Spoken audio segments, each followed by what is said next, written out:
Good morning sir. Good morning. मैं जानना चाहती हूँ कि हम सिचुएशन को बिल्कुल ऐसे कैसे देखें कि हमें सिचुएशन से बाहर निकलना है। कि मान लो हमारे पास बार बार कोई प्रॉब्लम आ रही है, हम उसे फेस कर रहे हैं, फिर जो आसपास के हमारे सराउंडिंग्स के लोग हैं वो भी टाउंटिंग कर रहे हैं हम पर, नहीं तुमने पहले भी ऐसे किया था, अब फिर तुम फेल हो जाओगे इसमें। तो वहाँ जा करके हम स्टक हो जाते हैं और फिर हमारा कॉन्फिडेंस लूज हो जाता है। हम एग्जैक्टली कहाँ स्टक हो जाते हैं, जिसको आप जो वर्ड यूज कर रहे हो स्टक हो जाते हैं, मतलब आप कह रहे हो कि हम अपनी थिंकिंग में स्टक हो जाते हैं। थिंकिंग में स्टक हो जाते हैं, राइट? कि हम ओवर थिंकिंग में चले जाते हैं। ओवर थिंकिंग कि हम बैठे बैठे बस सोचते रहते हैं कि ऐसा क्यों हुआ, क्या हुआ, ऐसा नहीं होना चाहिए, कि हमारे में कुछ कमी ऐसा हो गया तो क्या होगा, वैसा हो गया तो क्या होगा, मैं दोबारा भी ट्राई किया नहीं हुआ तो क्या होगा। हम जानते हैं कि पहले भी ऐसा हुआ था, फिर हमने उसे ओवरकम कर लिया, लेकिन बार बार वही चीज आते आते फिर वही ब्रेन का जो कंफर्ट जोन है हम फिर वहीं स्टक होने लगते हैं। और जिस कंफर्ट जोन की आप बात कर रहे हो वो एक्चुअल में ओवर थिंकिंग वाला जोन है। ओवर थिंकिंग वाला जोन है, मतलब बैठे बैठे बस सोचते रहते हैं जैसी हमारी कंडीशनिंग हुई है, कर कुछ नहीं पाते हैं। करते भी हैं तो थोड़ा सा करना शुरू करते हैं, उसके बाद वापस से वो थॉट्स हमारे ऊपर हावी हो जाते हैं। राइट? यही आप कह रहे हैं। राइट सर, प्रॉब्लम जो है इतनी ज़्यादा, क्योंकि एक्चुअली क्या लाइफ में अगर कुछ अच्छा होता है तो शायद हम प्रॉब्लम से इजीली निकल जाते हैं, बट बैक टू बैक जब आपको फेलियर्स ही मिल रहे हैं उस टाइम पे भी आपको फिर दिखना ही बंद हो जाता है कि हाँ, निकलने का भी कोई रास्ता है। प्रॉब्लम सबसे बड़ी पता है क्या है? कि सबको यही लगता है कि हमारी प्रॉब्लम सबसे बड़ी है। अगर यहां पर मैं एक एक करके सबको बोलूं कि आप बताओ कि आपकी लाइफ में क्या क्या प्रॉब्लम्स आई या अभी क्या प्रॉब्लम्स चल रही है, तो आई एम श्योर कोई सोच भी नहीं सकता कि अच्छा ऐसी ऐसी प्रॉब्लम्स भी कोई फेस कर सकता है क्या। तो इन प्रॉब्लम्स के बावजूद भी कुछ लोग आगे बढ़ पाते हैं, कुछ नहीं बढ़ पाते हैं। That is the big question कि एग्जैक्टली हम स्टक कहां पर होते हैं। क्या हम एक्चुअल में लाइफ में प्रॉब्लम्स में फंसते हैं या उन प्रॉब्लम्स को लेकर के जो हमारी थिंकिंग है वहां फंसते हैं? सबसे पहले ये चीज हमको क्लियर होना चाहिए। तो जो हम कह रहे हैं फंस गए हैं, हम एक्चुअल में प्रॉब्लम्स में नहीं फंसे हैं, क्योंकि प्रॉब्लम्स तो सबकी लाइफ में है। हम एक्चुअल में थिंकिंग में फंस जाते हैं। राइट। ये पॉइंट सुनने में छोटा लग रहा होगा, but it is a very big point two understand in life, जो 99% लोगों को नहीं समझ में आता है। हम क्या समझते हैं कि हम प्रॉब्लम्स में फंस गए हैं, क्योंकि the moment you say that, तो जब तक प्रॉब्लम्स रहेगी तब तक आप फंसे रहोगे। और प्रॉब्लम्स कब तक रहेंगी? लाइफ टाइम, जब तक लाइफ रहेगी। Right. But the moment you से कि मैं प्रॉब्लम्स में नहीं फंसा हूं, प्रॉब्लम्स मतलब लाइफ में नहीं फंसा हूं, मैं लाइफ के बारे में जो मेरी थिंकिंग है उधर मैं फंस गया हूं जाकर के। अब मैं उस थिंकिंग को कैसे चेंज करूं? Right. If you say that, तो वो आपके हाथ में पूरा कंट्रोल है। But if you ask me this question कि मेरी लाइफ की जो प्रॉब्लम्स हैं वो कैसे सॉल्व हो, तो उसका कोई जवाब नहीं है, क्योंकि वो कभी नहीं होगा। आज आपकी एक प्रॉब्लम है, वो सॉल्व हो भी जाएगी, कल कोई और प्रॉब्लम आ जाएगी, परसों कोई और आ जाएगी, फिर कोई और आ जाएगी, फिर कोई और आ जाएगी। Right sir. तो कैसे हम अपनी थिंकिंग को चेंज करें? सिंपल। थिंकिंग चेंज हो गई तो सब चेंज हो जाएगा। सब चेंज हो जाएगा, क्योंकि प्रॉब्लम्स को देखने का नजरिया बदल गया तो प्रॉब्लम बदल गई। एक बंदा जिसकी थिंकिंग नहीं फंसी हुई है, उसको आप चारों तरफ से फंसा दो, वो निकल जाएगा। लेकिन जिसकी थिंकिंग फंसी हुई है, उसको आप जा करके दुनिया जहान के सारे रिसोर्सेज दे दो, पूरा का पूरा खजाना भी दे दो, तब भी वो नहीं निकल पाएगा, तब भी रोएगा बैठ करके कि क्या मेरे को चारों तरफ खजाने से कैद कर दिया। अरे भाई, खजाना है, कैद नहीं है। देखा ना ऐसे लोगों को जिनके पास में सब कुछ है लेकिन रोते रहते हैं। तो सब कुछ मिलना इज नॉट अ सॉल्यूशन। जिनकी लाइफ में कोई प्रॉब्लम नहीं है वो भी रो रहे हैं। सो अब आता है कि इसका सॉल्यूशन क्या है, कि we are stuck in our thought process, how to get out of it. तो सबसे पहली चीज ये समझनी है, ज्यादा सोचने से कुछ नहीं होता है, सही सोचने से होता है। अभी सही सोचना क्या है? What is right thinking? Positively, not positively सोचना। इसको भी ध्यान से समझ लेना। पॉजिटिव सोचना क्या सही सोचना होता है?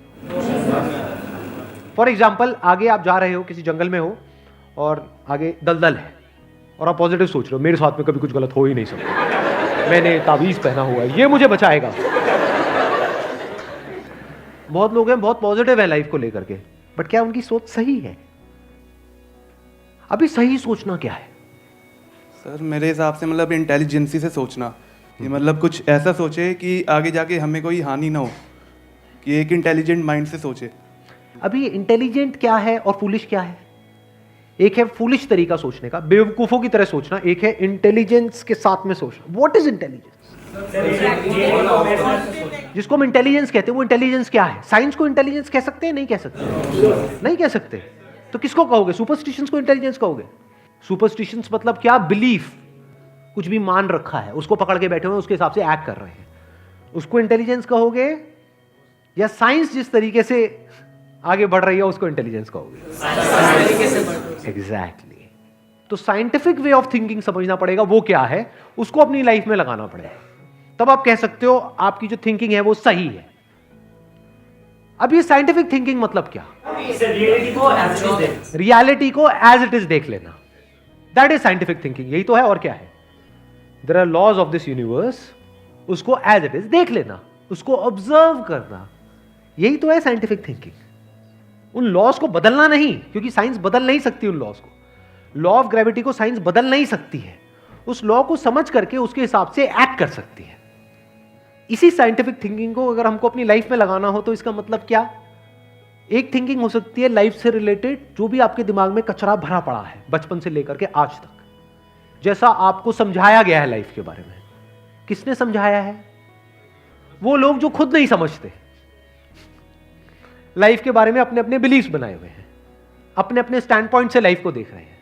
फॉर एग्जाम्पल, कोई हिंदू है तो एक तरीके से लाइफ को देख रहा है, कोई मुस्लिम है तो अलग तरीके से लाइफ को देख रहा है, क्रिश्चियन है तो अलग तरीके से देख रहा है। क्या सही है इन तीनों में से? कि तीनों को सही थिंकिंग कह सकते हैं? ना, क्योंकि आपस में लड़ झगड़ रहे हैं। साइंस में कोई लड़ाई झगड़ा होता है? अगर मैं किसी साइंटिफिक फैक्ट के बारे में बात करूंगा, क्या कोई हिंदू, मुस्लिम, क्रिश्चियन आकर के आपस में लड़ सकते हैं? नहीं। तो ये सही थिंकिंग है। एक है जो हमें सही लगता है, एक है जो सही होता है। दोनों में जमीन आसमान का फर्क है। एक है जो आपको सही लगता है, एक है जो सही है। तो साइंटिफिक थिंकिंग का मतलब क्या, अगर इसको हमको लाइफ में लगाना हो तो, यानी लाइफ को आप एज इट इज देखो, ऑब्जर्व करो, फिर उसके बारे में सोचो। This is scientific thinking. और ये जो फंडा जिसकी मैं बात कर रहा हूं, इसको आप लाइफ के किसी भी एस्पेक्ट में लगा सकते हो। इसको बिजनेस में लगा सकते हो, इसको जॉब में लगा सकते हो, इसको रिलेशनशिप में लगा सकते हो, इसको हेल्थ में लगा सकते हो। बिजनेस क्या है अगर रियलिटी को एज इट इज देखना नहीं है तो? अब ये जो आपने कहा कि बिजनेस में सब झूठे भरे पड़े हैं, क्या ये सच है या आपका अपना एक स्टैंड पॉइंट है? अभी इन्होंने बोला कि बिजनेस में सब झूठे भरे पड़े हैं। अभी ऐसे ही यहाँ पे मैं अलग अलग लोगों से अलग अलग बातें पूछूंगा ना, तो सब बड़े कॉन्फिडेंस से बोलेंगे, as if they know it for sure. जैसे मैं पूछूंगा, हाँ भाई यहाँ पे किसी मेल का किसी का ब्रेकअप हुआ होगा, तो सारी लड़कियां ऐसी होती हैं, सब धोखेबाज हैं। ऐसे ही कोई लड़की से पूछूंगा, वो आकर के बोल देगी, सर ये तो मर्द जात तो है ही ऐसी, इससे कुछ हो ही नहीं सकता। क्या ये सच है या आपका अपना एक स्टैंड पॉइंट है, अपना आपका एक बिलीफ है? तो ध्यान से समझ लेना, इसका जो सबसे पहला स्टेप है वो है अंदर जो भी कुछ पड़ा हुआ है आपके, जो भी आपने मान रखा है उसको छोड़ दिया। अब आप हल्के फुल्के हो गए, अब एज इट इज देखा लाइफ को, लाइफ को ऑब्जर्व किया as life, not my life. For example, anger, क्या एंगर आपका है? बट आप एंगर का सोल्यूशन कैसे निकालते हो? मुझे गुस्सा आता है, मुझे गुस्सा नहीं करना है। कभी भी आप एंगर का ऐसे सोल्यूशन निकाल ही नहीं सकते। सिर्फ आपको आता है गुस्सा या सबको आता है? सबको आता है। तो क्या एंगर सिर्फ आपकी प्रॉब्लम है या एंगर एक लाइफ की प्रॉब्लम है?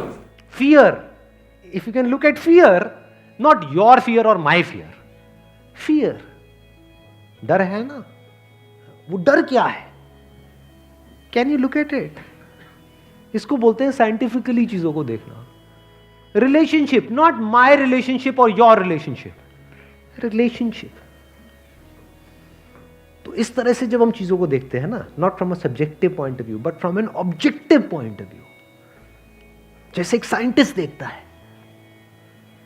जैसे एक साइंटिस्ट ऑब्जर्व करता है, वहां पे ना खुश हुआ जाता है, ना परेशान हुआ जाता है, ना पॉजिटिव हुआ जाता है, ना नेगेटिव हुआ जाता है। This positive and negative is your stand point, is a subjective point of view. In objective reality, उसमें खुश क्या होना है और दुखी क्या होना है, वहां पर सब कुछ क्लियरली नजर आ रहा होता है। वहां पे कभी भी हमारी थॉट प्रोसेस स्टक नहीं होती है, हम फंस ही नहीं सकते। बिलीफ्स में आप गारंटेड फंसोगे। शॉर्ट टर्म में वो अच्छे लग रहे होते हैं क्योंकि वहां पे कंफर्ट मिलता है। जो भी हमने मान रखा है, अगर उसको पकड़ करके हम बैठे रहें और उसमें गोल गोल घूमते रहें तो बड़ा कंफर्ट मिलता है, लेकिन आगे जाकर के वो हमको फंसा देता है, एंटैंगल्ड कर देता है। बट जो रियलिटी है वो धीरे धीरे आपको आजाद करती रहती है, जितना आप रियलिटी को समझ जाते हो उस लेवल तक। यानी कि अगर इसको मैं पूरा समअप करूं, जो भी मैंने अब तक कहा है उसको, ये सेशन शुरू कहाँ से हुआ था? फेलियर से हुआ था कि एक के बाद एक हमने लाइफ में बहुत सारे फेलियर्स फेस करे हैं। तो अब अपने फेलियर्स को ऑब्जर्व मत करो, अपने को बीच में से हटा दो, ऑब्जर्व करो ये जो फेलियर्स हैं ये क्या है। तो you will start seeing the nature of those failures, you will start seeing the causes of those failures. For example मेरी लाइफ है, अगर मेरे को उसको ऑब्जर्व करना है, दो तरीके हो सकते हैं। एक ये, अब मैं अपनी लाइफ में थोड़ा सजा रहा हूं जिससे कि आप उसको रिलेट कर सको। मैंने पास में कुछ गलतियां करी, बहुत बड़ी बड़ी गलतियां करी, मेजर लॉसेस हुए, तो एक एंगल तो ये हो सकता है मैं ऐसा कैसे कर सकता हूं। दूसरा ये है कि मैं ऑब्जर्व करूं कि एग्जैक्टली वो गलती क्या थी और उसका कॉज क्या था। तो वो दिख जाता है, अच्छा उस टाइम पे वो ग्रीड बहुत ज्यादा हावी हुई पड़ी थी। अच्छा ग्रीड क्यों हावी हुई पड़ी थी, इतना लालच क्यों आया हुआ था कि हाँ ये करना है, ये करना है, ये करना है, ये क्यों आया हुआ था? और ये बचपन से ऐसी कंडीशनिंग हुई पड़ी थी, बचपन से घर में यही सारी बातें सुनी थी, तो इसलिए I was acting out of that information जो मेरे अंदर फीडेड थी, and that was not correct information. वो सारी इंफॉर्मेशन गलत थी, जिसकी वजह से मैंने जल्दी से एक्ट किया, बिना सोचे समझे, बिना सही थिंकिंग के एक्ट कर दिया, उस वजह से जाकर के फंस गया। तो मुझे उस बंदे ने नहीं फंसाया, मैं खुद फंसा अपने लालच की वजह से। तो अब ये क्लियर हो रहा है हम कैसे देखते हैं। तो वंस वी सी दैट, तो अब मैं उससे पूरी तरह से फ्री हो गया, because I understood something which is very basic in life, जिसकी वजह से पूरी की पूरी लाइफ एक अलग ट्रैक पे निकल गई। क्या समझ आया? कि कभी भी ग्रीड से एक्ट नहीं करना है। अब इसको हम समझते हैं, कैसे समझते हैं? मॉरल साइंस की बुक से। वो सब बकवास है, ये लालच नहीं होना चाहिए, सबके अंदर लालच भरा पड़ा है, बट लालच हमको कैसे फंसाता है, इसको ऑब्जर्व किया अपनी गलतियों के बेस पर, और फिर समझ आया अच्छा ये होता है। लालच से ग्रोथ नहीं होती है। लालच से आप पैसा कमा सकते हो, बट उसको आप ग्रोथ नहीं कह सकते, क्योंकि आप डिग्रेड हो रहे हो, तो आप एक्चुअल में ग्रो नहीं कर रहे हो। एक्चुअल ग्रोथ में उसको कह सकता हूं जो होलिस्टिक ग्रोथ हो, उसको ग्रोथ बोल सकते हैं। आपने पैसा तो कमा लिया, लेकिन डर में जी रहे हो कि मैंने इतने घपले कर दिए हैं, अगर किसी ने पकड़ा गया तो पता नहीं क्या हो जाएगा, क्या फायदा ऐसी लाइफ का? उसको आप ग्रोथ कहोगे? Can you call it growth? ना। तो लालच से ग्रोथ नहीं होती। तो ये चीजें समझना बारीकी से, स्टेप बाय स्टेप, तो आप गलतियों का पूरा नेचर समझ सकते हो। The nature of mistakes, the kinds of mistakes, the types of mistakes, और उनके कॉजेस क्या होते हैं। और जैसे ही हमको ये सब समझ आ जाता है और साफ दिखने लग जाता है, तो वो गलतियां होनी हमसे बंद हो जाती हैं। और जितनी भी गलतियां हो सकती हैं, उन सबके अगर नेचर समझ आ जाते हैं, तो गलतियां होने की पॉसिबिलिटी फ्यूचर में ऑलमोस्ट खत्म हो जाती है। प्लस जब समझ आ गई है उसकी रियलिटी, तो वहां पे ओवर थिंकिंग के लिए जगह नहीं होती है, आप थिंकिंग में स्टक नहीं होते हैं। Wish you all the very best, thank you so much for coming.